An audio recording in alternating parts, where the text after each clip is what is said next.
The human figure from Jordan is a little bit different. So here we're looking at something more representational than what we saw from Jericho and the human skull.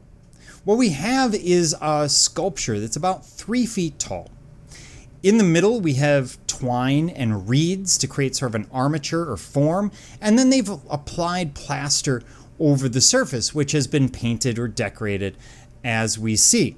And it was found in a burial cache with a number of other items, as well as many of these figures. And we're not really entirely certain of why they're creating these figures. Sometimes this could be like a Ka statue that you'd see in Egypt. So someplace that the body, as it decays, the soul can, take up residence within this sculpture. It could be a representation of the person. It could be a number of different things.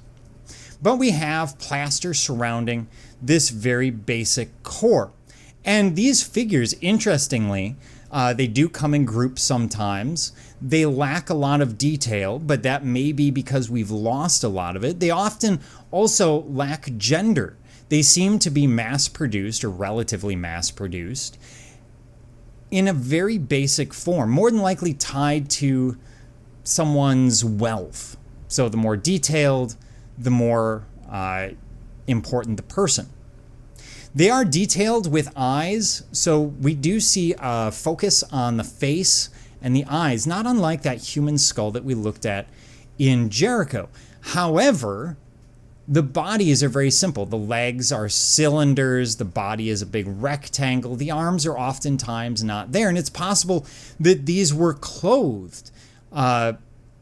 They also are indicative of time being spent on ideas of the dead and the deceased. As I said, these have been found in graves, so they're probably some form of grave good.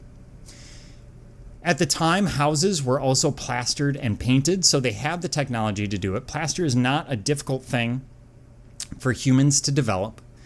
Something similar, think of plaster of Paris when I'm discussing these.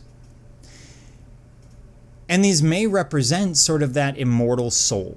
And that may also describe why they have these open eyes. And the eyes are the most detailed part of it.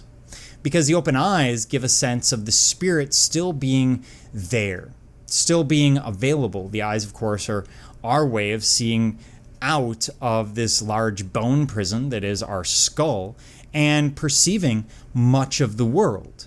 So a lot of possibilities here. They are rather interesting figures that are fairly well studied most of the time.